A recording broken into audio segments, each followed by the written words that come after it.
So today we got kind of definitely going to be a very rambly, kind of ineffective video, if we're being completely honest. Because this is one of those videos where I just talk and I never have any notes for that. I just like a vague idea in my head. So today, this is really inspired by this man right here, Mr.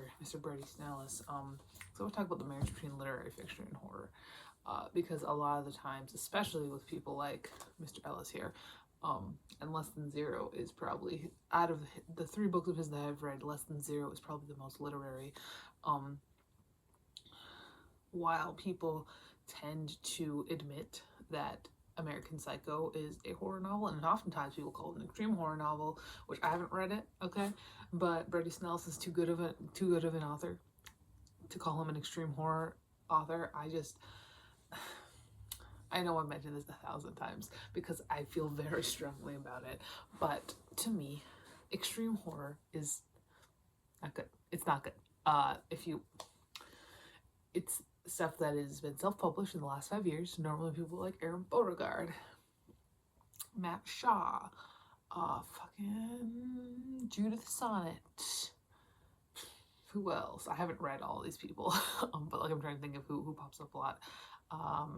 Christopher Triana, John Athan, people like that who are very, very big. Everything's on Kindle Unlimited. I'm not maligning self-published authors. I'm just saying that a lot of the time, mostly this is really relying on my reading of Aaron Beauregard. Mike Watson. I read Mike Watson, didn't like it. It's not well written, and it doesn't have a lot of feeling to it. It's very clinical.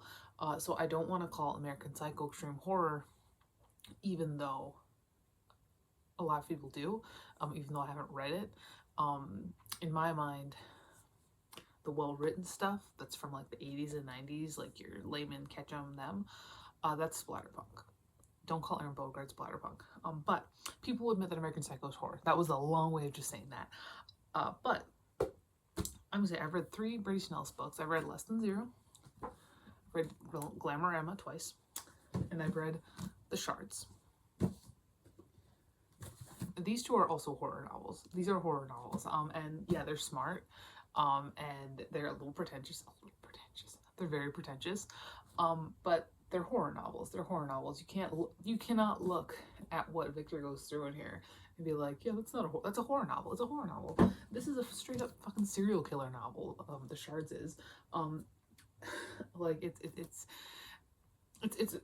a horror novel, and I do think that literary fiction a lot of the times does delve into the realm of horror. And I think a lot of the times, because horror is really so maligned in a lot of ways, and so just seen as lesser than, because of your people like Richard Layman.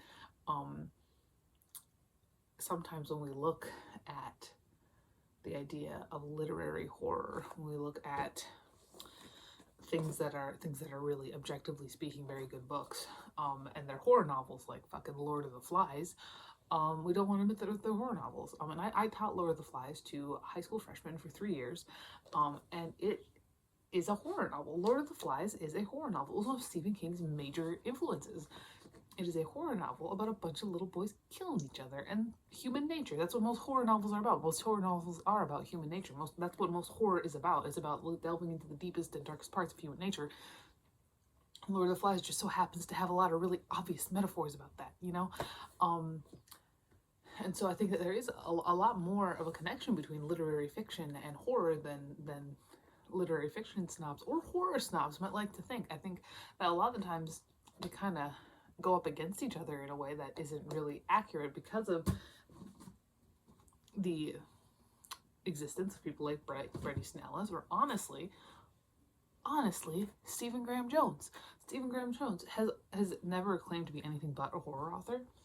But Stephen Graham Jones does have a situation sometimes where people, they try to read his books, but he's like, his writing style is a lot closer to like Louise Erdrich than Stephen King, and so people are just like, this is like, I can't stand the writing style. I can't do the writing style. The writing style it's not simple. His writing style is not simple. It's a little rambly. It's complex. There's a lot going on there for his writing style. And I don't want to stereotype, but I did use a comparison to Louise Erdrich on purpose. It is because they are both Native American authors, and a lot of the times, I mean, there's a common writing style. It's like if you read a lot of books from a certain culture, and obviously there are lots of different Native American, tribes and cultures and stuff like that, but it's the same things if you're reading a lot of like translated Japanese or translated Norwegian work, or translated French work. I've noticed that when it comes to the classics, I much prefer the French style over the British style.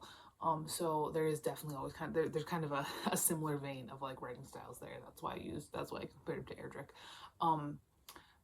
But Stephen Graham Jones he's a brilliant writer. He's so good. He's honestly probably the best contemporary horror author writing today. And he does, like, you can tell he has such love for the genre, especially if you look at stuff like his Angel Lake trilogy. But you read something like maybe The Only Good Indian. I'm gonna go grab it. I don't know why I was holding Baby Leatherface. I just love him. There's a little bit of a difference between something like My Heart is a Chainsaw and The Only Good Indians, which is this is literary. If you look up at the blurbs up here, you've got Paul Tremblay, who is who's a horror author, but he does lean a little bit more literary. I've only read Cabin at the End of the World. I do own something else by him. I don't know which one it is. And Tommy Orange, who is a contemporary literary fiction Native American author. So The Only Good Indians it's very literary. It's saying a lot. And a lot of horror does say a lot if you're willing to listen. Even if you look at movies, this boy right here talking about like factory farming and stuff like that and poverty. I read a really great article from the New Yorker yesterday because of the Texas Chainsaw Massacre's 50th anniversary is coming up or happened. I don't know, it's sometime around. Texas Chainsaw Massacre Day is in 4 days, August 18th. So but it was talking about the everything behind the Texas Chainsaw Massacre, where we're talking about scarcity and poverty and fuel and stuff like that, and that is a lot like the characters in the Texas Chainsaw Massacre. Even the villains are, I mean, Leatherface is a sympathetic character, and I think if you just view Leatherface as the big scare guy with the chainsaw, you're not really watching the movie. Leatherface has been exploited by his family. He's a large, mentally disabled man who wields a chainsaw, and has been told that he needs to keep his family safe, and so he keeps his family safe, in the only way that he knows how, which is murdering co-eds with the chainsaw. So we're not perfect, but all of like the Leatherface backstory and lore, it's all very sympathetic. It's sympathetic. Anyway, talking about horror, Bret Easton Ellis, one of Bret Easton Ellis's best friends in college, was Donna Tartt. And again, people don't want to call Bret Easton Ellis horror, but he is. And like I said, like, I don't think that Less Than Zero is a horror novel, but Glamorama and The Shards certainly are. And obviously American Psychos, I haven't read it personally. It's in the book wall.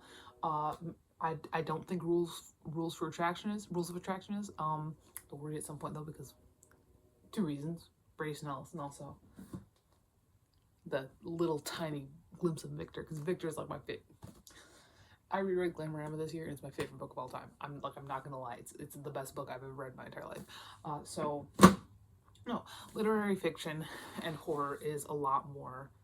It's a lot more involved than people would like to think. Both on both sides of the aisle, there is still this great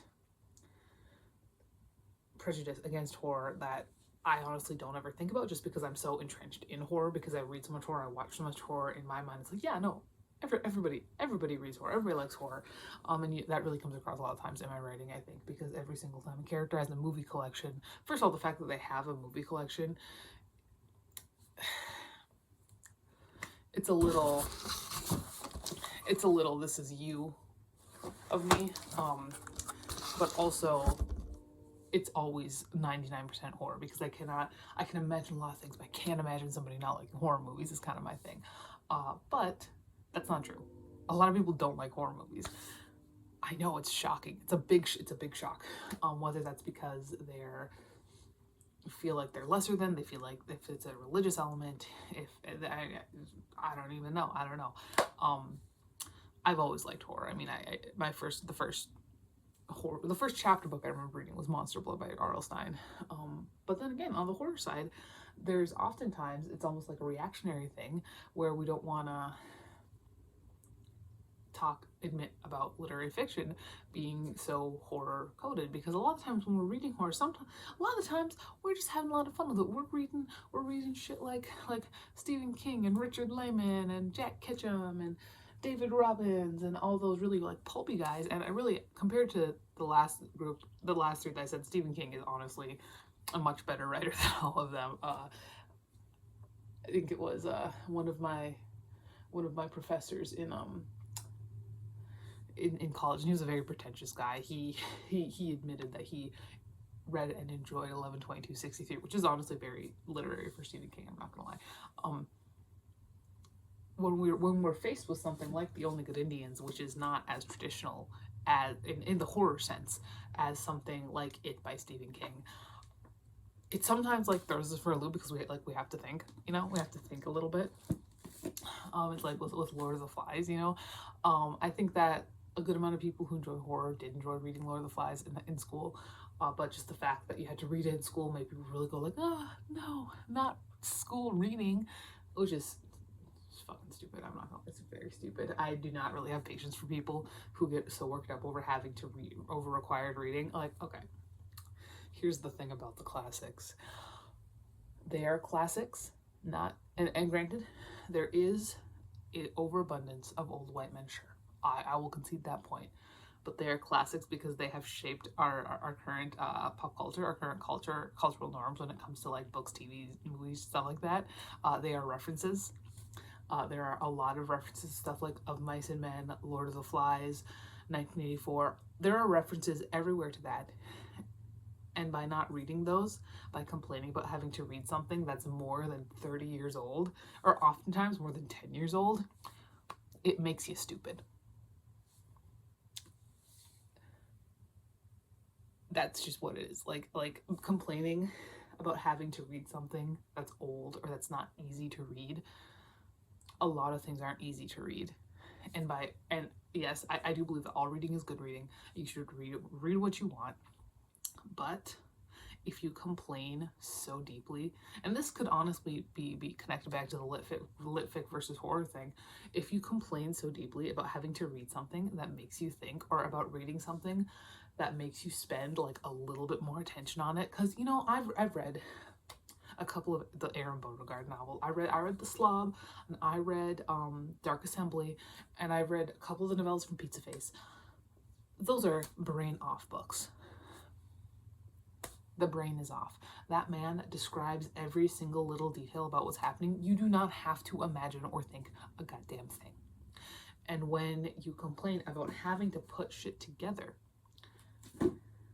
that tells me that you are lazy and stupid. That's what that tells me. That is what that tells me, because you cannot, yeah, reading is fun. Reading is like a wind down activity.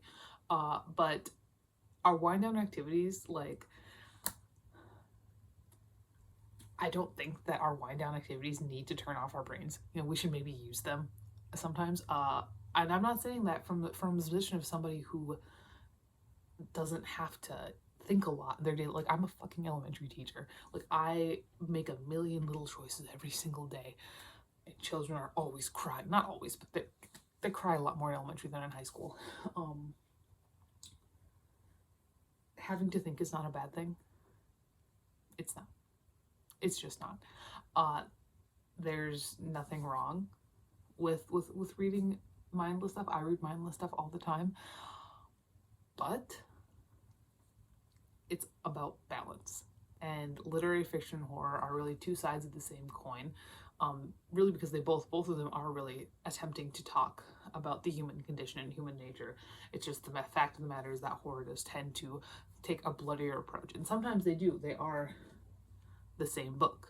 Glamorama, I will maintain, is a horror novel, but it does have its literary points, and it is also like the 60 fucking pages of lists of celebrities at the beginning. But once you're actually, I will say, rereading Glamorama for the second time, the first 60 pages meant a whole lot more, because there's so much that is set up in the first 60 pages that you don't realize until you've read the entire book. Also, I would like to point out that this book starts off with 2 quotes, one from Krishna and one from Hitler. So that really tells what you're getting to. If you take nothing else away from this, read Glamorama and don't give up after the first 60 pages. That is kind of, I realize like there's only so much time in your life, but if I DNF'd Glamorama, like I don't DNF ever, I will finish it. There are books that I've started and then put back in the book wall, so like I'll do it later, like fucking The Rise and Fall of the Roman Empire, but I will finish at some point. If I had given up on Glamorama, that's my favorite book. You know, like the first 60 pages the first time around is rough, but that's my favorite book. I don't agree with DNFing. I don't. What will I even fucking title this video? Don't be stupid? Don't be stupid? Is that the title of this video? I don't know. That's everything. Goodbye.